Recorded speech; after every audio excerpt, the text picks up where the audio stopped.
Hello friends, Raghu knowledge corner पर आप सबका स्वागत है। कल हमने किया था कि अकर्मक क्रिया क्या होती है।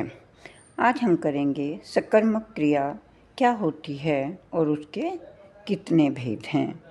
मैंने आपको बताया था पहली वीडियो में कि जिस क्रिया का फल कर्म पर पड़ता है तथा जिसके प्रयोग में कर्म की अनिवार्यता बनी रहती है उसे सकर्मक क्रिया कहते हैं।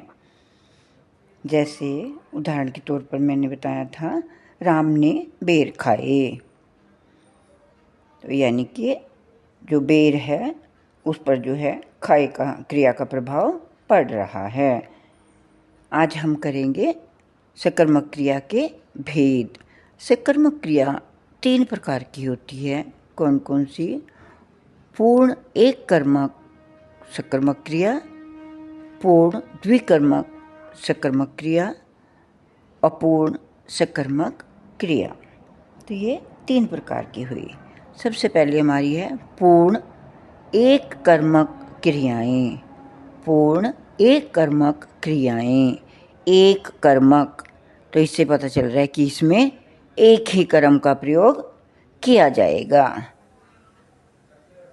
तभी ये एक कर्मक बनेंगी। इन्हें पूर्ण एक कर्मक क्रियाएं इसलिए कहा जाते हैं क्योंकि ये एक कर्म के साथ जुड़कर पूरा अर्थ प्रदान करती हैं। इन्हें पूर्ण एक कर्मक क्रिया क्यों कहा जाता है?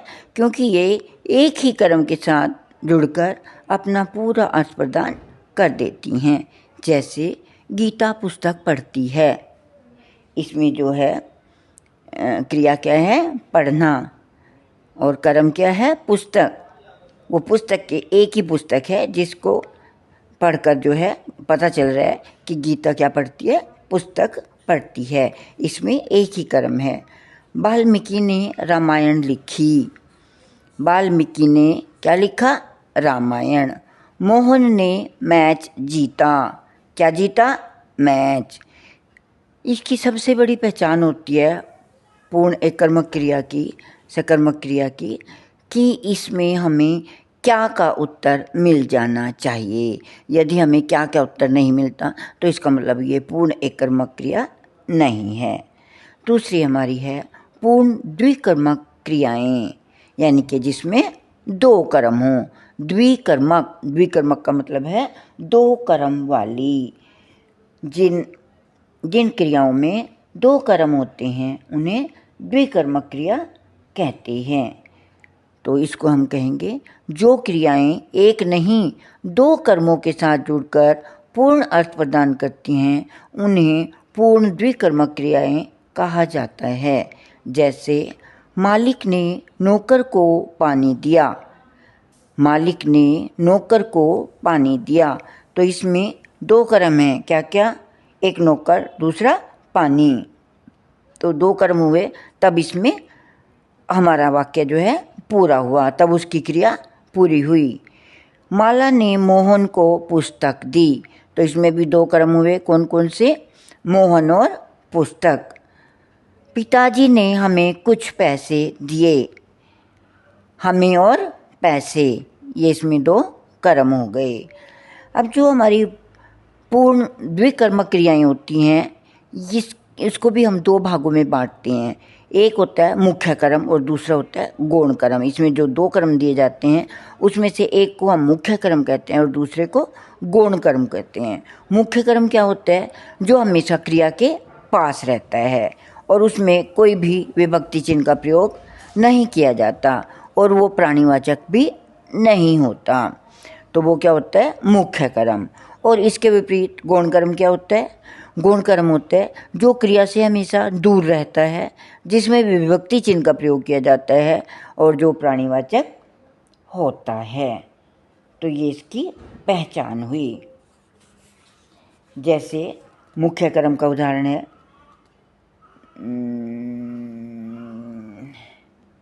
जैसे ये है माला ने मोहन को पुस्तक दी।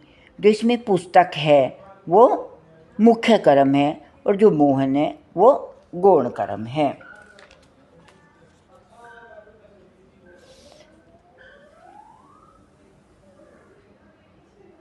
नेक्स्ट हमारा है अपूर्ण सकर्मक क्रियाएं।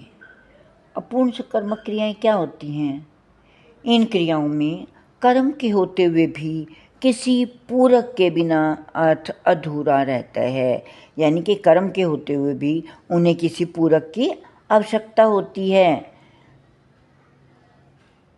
और जब वो पूरक आता है तभी उनका अर्थ पूरा होता है। जैसे अमित शाम को समझता है, तो अमित शाम को क्या समझता है, ये अधूरा है।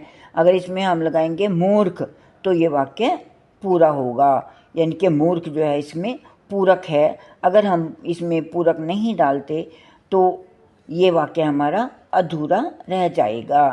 अमित शाम को डैश समझता है, क्या समझता है, तो ये वाक्य पूरा नहीं हुआ जब तक हम इसमें मूर्ख नहीं लिखेंगे या चालाक नहीं लिखेंगे। जैसे मैं उसे मानता हूँ, तो उसे क्या मानता हूँ, जब तक हम इसमें ये नहीं लिखेंगे कि मैं उसे समझदार मानता हूँ, मैं उसे चालाक मानता हूँ, मैं उसे बुद्धिमान मानता हूँ, जब तक इसमें पूरक शब्द नहीं लिखेंगे तब तक ये वाक्य पूरा नहीं होगा।